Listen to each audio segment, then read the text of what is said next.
जय हिंद दोस्तों, वंदे मातरम।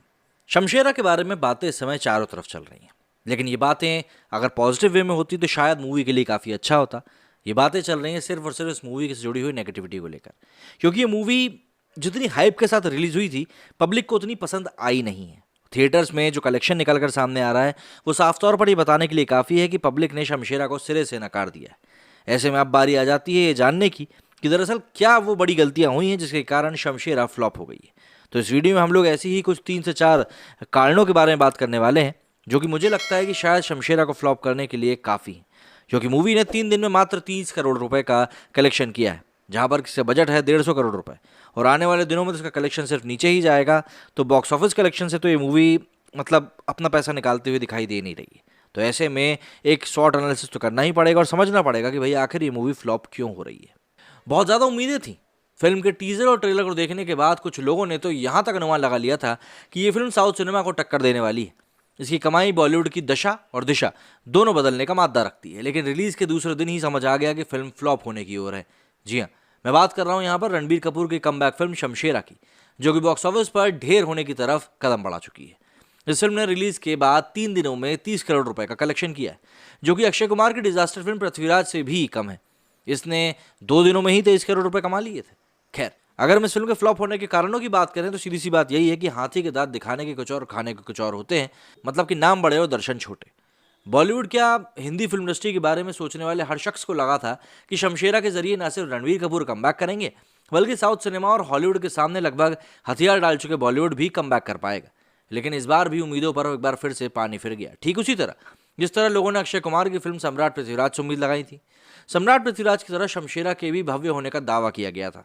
इसके प्रोडक्शन हाउस, डायरेक्टर से लेकर एक्टर्स तक को देखकर कोई ये नहीं सोच सकता था कि यह फिल्म बॉक्स ऑफिस पर इतनी जल्दी ढेर हो जाएगी। लेकिन कहा गया है ना कि नाम बड़े और दर्शन छोटे। इस फिल्म का भी कुछ ऐसा ही हाल हुआ है। यशराज फिल्म्स का बैनर, करण मल्होत्रा जैसे निर्देशक और रणबीर कपूर, वाणी कपूर, सौरभ शुक्ला, संजय दत्त जैसे कलाकारों की फौज भी फिल्म को सफल नहीं बना पाई है। इसके बाद बारी आती है पटकथा की, जो कि इस मूवी की वाकई में काफ़ी खराब है। फिल्म शमशेरा की कहानी उसी दौर में रची गई है जिसमें यशराज फिल्म्स ने फिल्म ठग्स ऑफ हिंदुस्तान बनाई थी। लेकिन अफसोस, रणबीर कपूर की इस फिल्म का भी वही हाल हुआ है जो कि आमिर खान की फिल्म का हुआ था। ठग्स ऑफ हिंदुस्तान के ट्रेलर को देखने के बाद जिस तरह से दर्शकों ने बड़े अरमान पाले हुए थे, उसी तरह शमशेरा के ट्रेलर रिलीज के बाद माहौल बना हुआ था। लेकिन दोनों ही फिल्मों का आकर्षण रिलीज के बाद खत्म हो गया। इसकी सबसे बड़ी वजह फिल्म की कमजोर कहानी और खराब पटकथा है। इस फिल्म के लिए नीलेश मिश्रा, खिला बिष्ट, करण मल्होत्रा और एकता पाठक ने लेखन का काम किया है। लार्जर देन लाइफ किरदारों को गढ़ने की कोशिश में फिल्म एक टिपिकल बॉलीवुड फिल्म बन गई है, जिसकी घिसी पिटी कहानी से दर्शकों का मोहभंग हो चुका है। फिल्म को केजीएफ जैसी बनाने के चक्कर में जबरन में कई चीज़ें ठूसी हुई प्रतीत होती हैं, और ये फिल्म केजीएफ का तो पता नहीं, लेकिन पता ही नहीं है क्या बनकर सामने आई है। खैर, बात करें डायरेक्शन की तो इसका डायरेक्शन किया है करण मल्होत्रा ने। इससे पहले उन्होंने अग्निपथ, ब्रदर्स और शुद्धि जैसी फिल्मों का निर्माण किया था। करण एक काबिल फिल्म निर्देशक माने जाते हैं, और यही वजह है कि यशराज फिल्म्स को उनके ऊपर काफ़ी भरोसा था। लेकिन वो ना तो दर्शकों की उम्मीदों पर खरे उतर पाए और ना ही अपने प्रोडक्शन हाउस के ऊपर भरोसे पर। उनकी पहली ही पीरियड ड्रामा फिल्म लचर प्रदर्शन की भेंट चढ़ गई। फिल्म को भव्य दिखाने के लिए उन्होंने कोशिश तो बहुत करी। मतलब एग्जाम्पल की बात करें तो उसका सेट मुंबई फिल्म सिटी में हज़ारों लोगों ने मिलकर तैयार किया था। लेकिन राजामौली की तरह करंट सेट का सटीक उपयोग अपनी फिल्म में कर नहीं पाए। इतना ही नहीं, स्क्रिप्ट, सिनेमाटोग्राफी, म्यूजिक और एडिटिंग जैसे डिपार्टमेंट से भी उनको कोई खास मदद मिल नहीं पाई। इस फिल्म का हश्र ठीक उसी प्रकार हुआ जिस तरह से ठग्स ऑफ हिंदुस्तान का हुआ है। और सबसे बड़ा कारण है हिंदू धर्म संस्कृति का मजाक। 22 जुलाई को फिल्म शमशेरा के रिलीज होने के बाद से ही सोशल मीडिया पर इसके बॉयकॉट करने की मांग हो रही थी। 3 से 4 दिन के बाद भी ट्विटर पर बॉयकॉट बॉलीवुड का ट्रेंड दिख ही रहा है। और इसकी असली वजह है फिल्म में संजय दत्त के किरदार को जिस तरह से दिखाया गया है, वो हिंदू धर्म और संस्कृति का माखौल उड़ाता है। इस फिल्म में संजय दत्त एक अंग्रेजी अफसर की भूमिका में है। उनके किरदार का नाम दरोगा शुद्ध सिंह है, जो कि माथे पर चंदन और तिलक लगाए हुए हैं।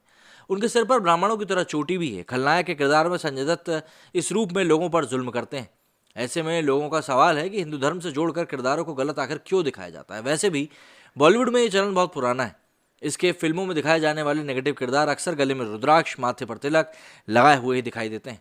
वहीं दूसरे धर्मों के किरदारों को पाक और पवित्र दिखाया जाता है। और यही वजह है कि शमशेरा का कुछ लोग बॉयकॉट कर रहे हैं। इसका असर फिल्म के बॉक्स ऑफिस कलेक्शन पर भी पड़ना लाजमी है, और इसीलिए मूवी का कलेक्शन जो है मतलब बद से बदतर होता जा रहा है और ये उठने का नाम भी नहीं ले रहा है। आप लोगों का इस बारे में क्या सोचना, मुझे कमेंट करके जरूर बताएं। मेरे इस वीडियो में फिलहाल इतना ही। जय हिंद, जय भारत।